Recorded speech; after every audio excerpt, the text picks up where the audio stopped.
전 세계 사망 원인 1위, 이 세상에서 가장 치명적인 병, 심근경색.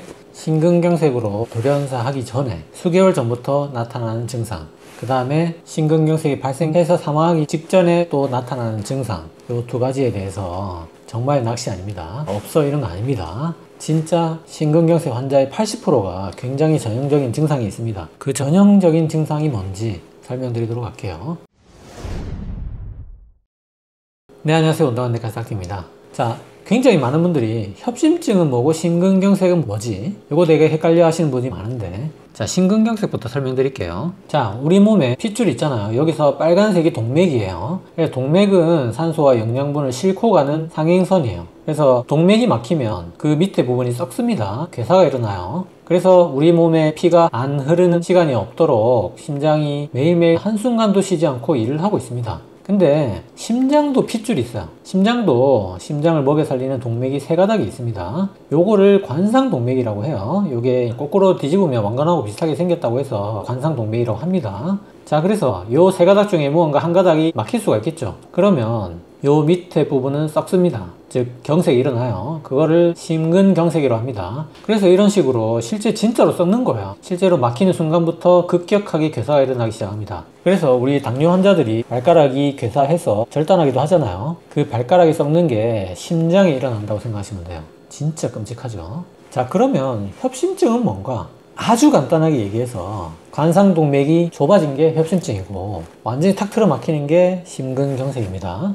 그러니까 협심증이 심해지면 심근경색이 되는 거예요. 간단하죠. 그래서 이런 치명적인 심근경색은 왜 일어나는가? 심근경색의 원인이 결국 동맥경화의 원인이랑 같은 말이에요. 이렇게 딱 7가지로 밝혀져 있어요. 자, 그러면 원인이 다 밝혀져 있는데도 왜 그렇게 심근경색으로 죽는 사람이 아직도 많나? 자, 그 이유는 심근경색의 원인은 다 아는데 이게 언제 발생하는지를 모르기 때문이에요. 무슨 말이냐면 이런 식으로 어느 정도 죽상동맥경화가 일어났을 때 여기가 되게 약하거든요. 그래서 안쪽 벽이 탁 터지는 거예요. 어느 순간에. 우리가 뭐 이게 80, 90, 100 이렇게 딱 막히면 계속 검사를 해가지고 이거를 예측할 수 있겠지만 이게 20%든 30%든 어느 순간에 갑자기 터진다는 거예요. 그래서 예측할 수가 없고 그래서 갑자기 돌연사 하기도 하고 이 인류가 아직까지 심근경색으로 죽는 사람을 완벽히 예방하지 못하는 거예요. 그래서 이런 치명적인 점 때문에 초기 사망률이 무려 30%에 달하고요. 또 사망 환자의 절반은 병원에 도착도 못하고 사망합니다. 그래서 우리나라 돌연사 원인의 80에서 90%가 관상동맥 질환이라는 거예요.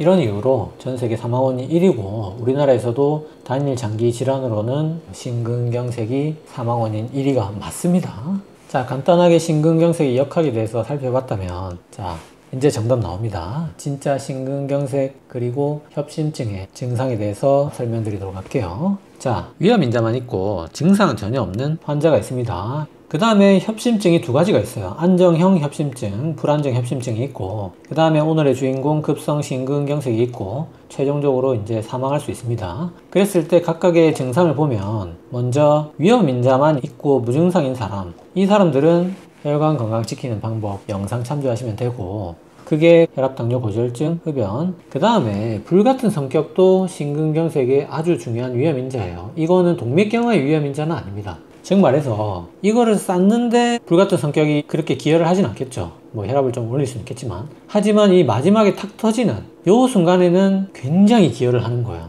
그래서 의학 드라마 같은 데 보면 막 열 올리다가 갑자기 억 하면서 심장을 부여잡고 쓰러지는 그 장면이 절대 과장된 장면이 아니라는 거예요. 우리가 주변에 아이고 저 성격 언제 죽노 이렇게 하는 사람들 있잖아요. 그분들은 죄송하지만 심근경색의 고위험군이에요. 그래서 그분들은 특별히 혈압, 당뇨, 고지혈증 관리를 더 잘 해야겠다, 그런 얘기고요. 자, 내가 병원에서 예를 들어서 스타틴을 먹으라고 얘기를 들었다, 이러면 그 사람은 100% 확실하다고 생각하시면 돼요.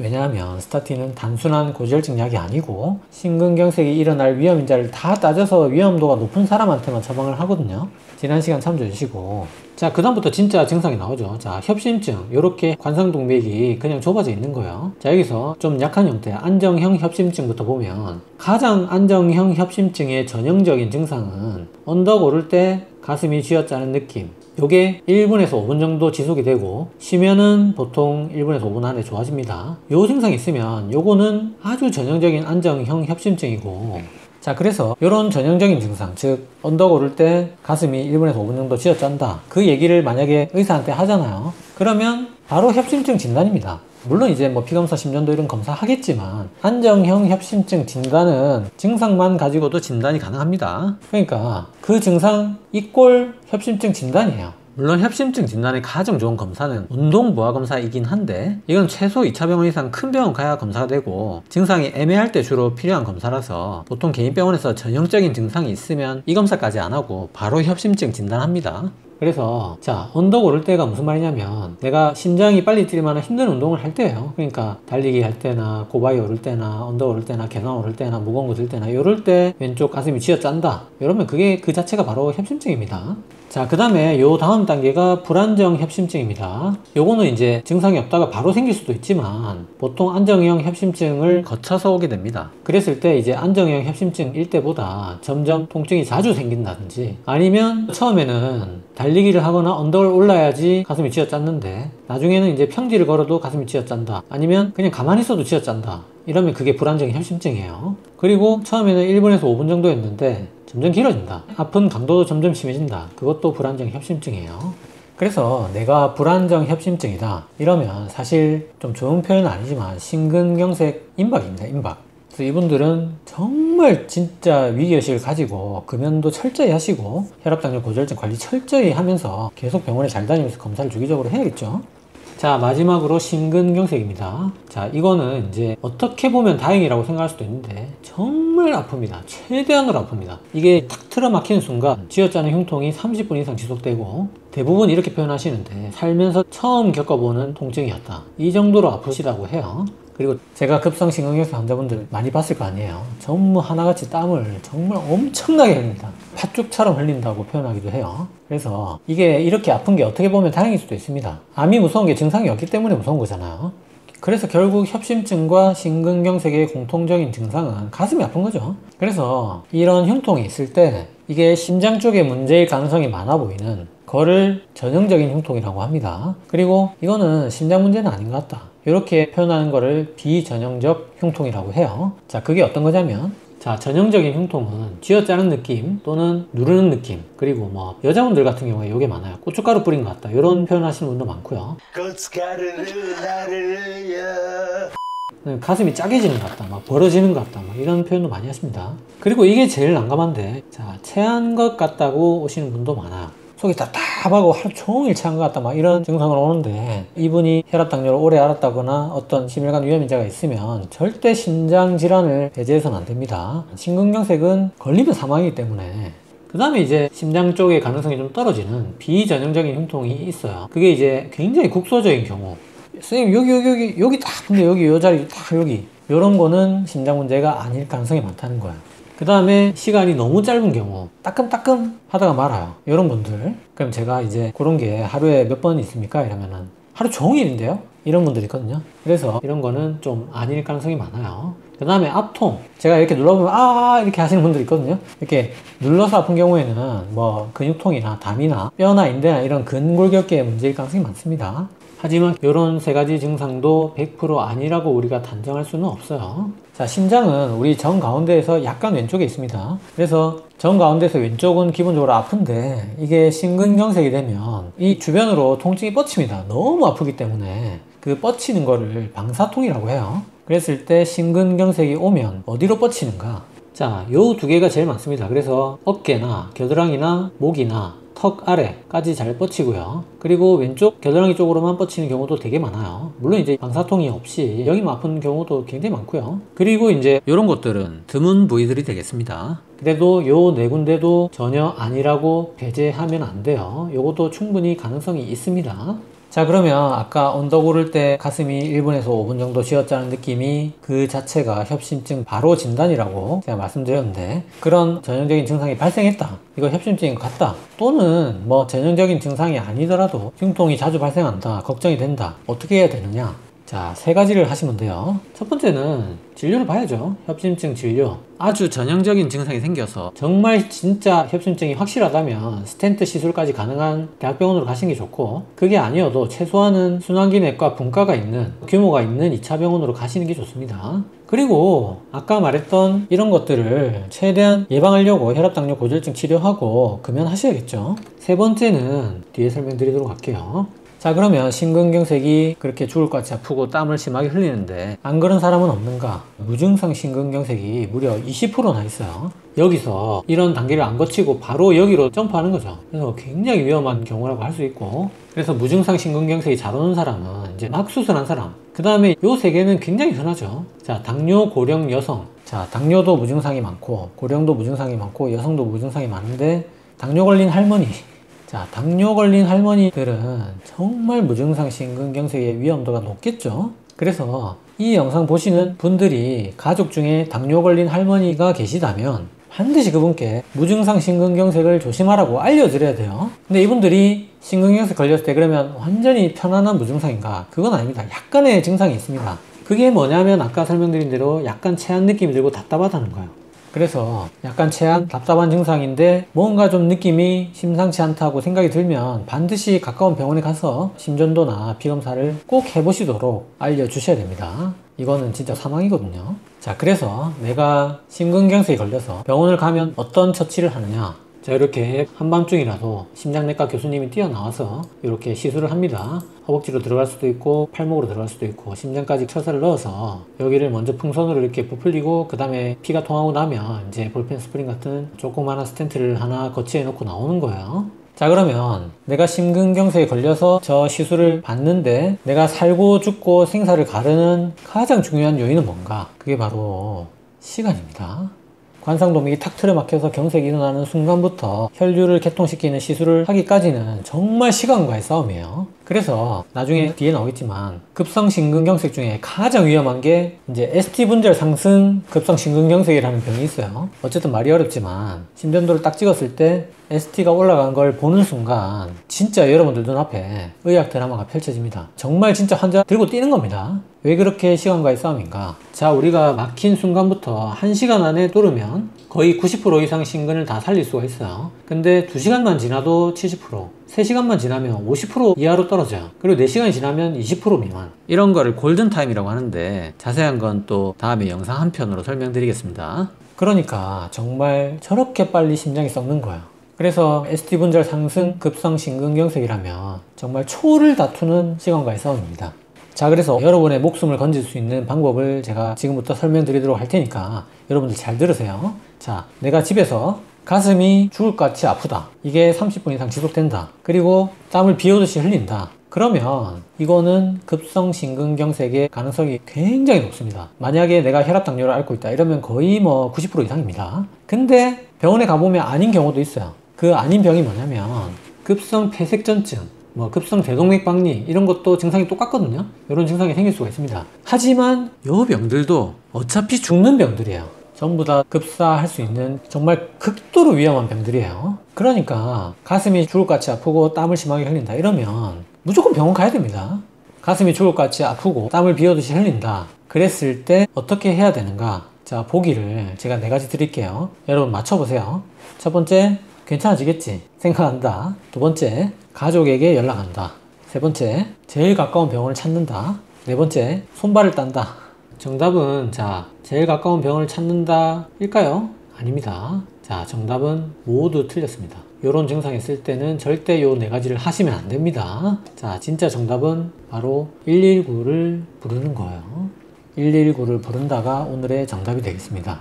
자, 에이 설마 저렇게 아픈데 119를 부르지 그러면 가만히 있을까 생각할 수 있잖아요. 그런데 실제로 이런 증상이 생겼을 때 심근경색이라고 생각해서 119를 부르는 사람은 16%에 불과하다는 통계도 있어요. 그러니까 대부분은 4가지를 한다는 거예요. 그게 뭐냐면 우리가 심근경색이나 뇌경색이 주로 새벽에 많이 오거든요. 그래서 아유 아파 죽겠는데 자고 나서 아침에 움직이든가 해야지 이런 생각을 하는 경우가 굉장히 많고요. 그 다음에 이제 연세가 있으신 분들이 많기 때문에 자제분들에게 연락하는 경우가 많습니다. 그러면 자제분이 걱정이 돼서 또 본인이 직접 차로 모시고 오는 경우가 있어요. 자, 그렇게 하면 굉장히 소중한 1시간이 또 날아가는 겁니다. 그 다음에 제일 가까운 병원을 찾는다. 이건 왠지 그럴싸한데, 하지만 정말 급성 심근경색이 맞을 때 1차 병원이나 2차 병원에 오면 사실상 해줄 것이 없습니다. 조치가 안 됩니다. 그래서 거기서 대기표 뽑고 앉아 있는 거예요. 그러면 또 소중한 1시간이 날아가죠. 그래서 제가 실제로 2차 병원에 있을 때 이런 경우가 2번 있었어요. 정말 다행히 2번 다 원무과하고 간호사실에서 과장님 환자분이 좀 이상하니까 먼저 봐주세요 라고 했기에 그분들이 2분 다 사셨거든요. 사실은 원무과에서 그분들이 의료인이 아니기 때문에 접수하는 분들을 유심히 안 보면 이상하다고 생각 안 할 가능성이 당연히 훨씬 더 높거든요. 그러면 이제 진짜 그냥 앉아서 대기해야 되는 거예요. 그러고 의사분이 보고 또 급성 심근경색을 의심해서 심전도만 찍고 손잡고 나르면 다행인데, 여기서 또 피검사하고 뭐 하면 또 1시간 또 날아가는 거예요. 그러니까 사실은 저 정도의 증상이 생긴다면 절대 가까운 병원에 가시면 안 됩니다. 그냥 119 부르면 되거든요. 제가 말 나온 김에 한 가지 일화 말씀드리면, 사실 그때 코로나 시국이었는데, 근데 원무과 간호사실에서 환자분 이상하다고 좀 먼저 봐달라고 해서 제가 나가보니까 식은땀을 비 오듯이 흘리고 가슴을 부여잡고 앉아 계신 거예요, 할아버지가. 그래서 그 할아버지를 손을 잡고 검사실로 제가 뛰어가서 심전도를 찍자마자 ST 분절이 상승된 거를 확인하고, 저도 정말 진짜 도망가고 싶을 정도로 무서웠는데 그 할아버지 손을 잡고 밖에 뛰어나가서 119를 불렀어요. 그래서 119 타고 대학병원에 도착했는데, 대학병원에서 이제 앞에서 코로나 때문에 막잖아요. 이렇게 막는데 제가 심전도 들고 진짜 실화입니다, 실화. 에스텔레비세 마이 막 이렇게 소리 질렀거든요. 그러니까 진짜 그 코로나 검사하려던 사람들이 전부 다 일제히 저를 쳐다보면서 바로 프리패스. 그래서 정말 진짜 그 할아버지 손을 잡고 심전도 하나 들고 그 수많은 방역팀을 해치고 응급실 안으로 뛰어 들어갔던 기억이 납니다. 그 정도로 ST 분절 상승 심근경색은 초를 다투는 병입니다. 그런데 집에서 괜찮아지겠지, 가족에게 연락하자, 가까운 병원 가자, 얼마나 이 시간이 아깝습니까? 절대 그러시면 안 돼요. 자, 손발을 딴다. 제가 뭐 손발을 따는 게 효과 있다 없다 이런 얘기를 하고 싶은 게 아니라 소중한 시간이 간다는 거예요. 그래서 진짜 꼭 손발을 따고 싶다 그러면 119를 불러놓고 따시면 됩니다. 정말 이렇게 확실한 죽을 것 같은 흉통에 심한 바람이 있을 때는 그게 병원에 가서 아무 병이 아니었을지라도 119 부른다고 아무도 뭐라 하지 않아요. 아무도. 응급실 병원 의사도 119 직원도 그 식은땀 흘리는 사람을 괜히 불렀다고 절대 생각하지 않습니다. 제일 불러야 되는 사람입니다. 그래서 코로나 방역조차 합법적으로 뚫고 들어갈 만큼 응급한 게 급성 심근경색이니까 저런 증상이 있으면 반드시 119를 부르세요. 자, 119를 왜 불러야 되느냐? 119는 첫 번째는 알아서 스텐트 시술이 가능한 병원으로 곧바로 이송을 합니다. 두 번째는 그 안에서 이런 일이 있으면 안 되겠지만 CPR이 가능합니다. 그리고 세 번째는 재세동도 가능해요. 그러니까 병원에서 이렇게 다리미 가지고 치는 게 아니라 이렇게 패드 붙이면 자동으로 리듬을 읽어가지고 위험한 부정맥이면 탁 쳐주는 게 있거든요. 그런 게 우리가 심폐소생술을 한다든지 재세동이라든지 이런 게 다 되기 때문에 119를 타는 것만으로 이미 굉장히 생존율이 올라가는 거야. 그래서 죽을 것 같은 흉통에 땀을 심하게 흘린다면 이런 거 절대 하지 마시고 무조건 최대한 빨리 119를 부르세요. 가장 119를 불러야 될 사람이 바로 이 사람입니다. 자, 앞에서 협심증 환자는 3가지를 하라고 설명드렸는데, 그게 첫 번째 협심증 진료해야 되고, 두 번째는 심혈관 예방을 다 해야 되고, 세 번째가 바로 저런 흉통이 생겼을 때 119를 부르는 게 마지막으로 해야 될 일입니다. 자, 협심증 걸렸는데 왜 내가 하늘에 감사해야 되느냐? 제가 당뇨 전 단계 설명드리면서 당뇨가 걸릴 걸 미리 알게 된 것에 대해서 하늘에 감사하라고 제가 설명한 적이 있어요. 왜냐면 당뇨 걸렸을 때 아이고 내가 전에 살을 뺄 걸 이렇게 얼마나 후회하겠어요. 당뇨 걸리기 전에 그 단계로 돌아가고 싶다 이렇게 계속 후회를 하겠죠. 근데 진짜 심근경색에 비하면 고작 당뇨인데 심근경색은 죽는 거잖아요. 이게 진짜 급사하는 거거든요. 이 세상에서 가장 치명적인 병의 그 전 단계가 바로 협심증인 거예요. 물론 협심증, 심근경색 안 걸리면 제일 좋았겠죠. 근데 협심증에 걸렸다는 거는 심근경색으로 진행할 수 있는 여지가 굉장히 높은 사람이거든요. 그래서 모르고 죽을 수 있었는데 내가 협심증이라는 그래도 아픈 이 증상이 생겼구나. 그래서 심근경색에 앞으로 안 걸리도록 최선을 다해야겠다. 또는 심근경색에 나중에 걸리면 그런 비슷한 증상이 있을 때 반드시 119에 전화해야겠다. 요거를 미리 알려준 거잖아요. 협심증에 걸렸다는 거는 그런 의미입니다. 협심증이라는 병 자체가 전조 증상을 말하는 거기 때문에 그래서 하늘에 감사하라는 거예요. 자, 그래서 오늘 이 시간 협심증 환자는 심장내과 진료를 잘 보고 심근경색 유사 증상이 생기면 지체 없이 119를 불러야 된다는 오늘 말씀드리면서 오늘도 세 줄 작업을 마무리할게요.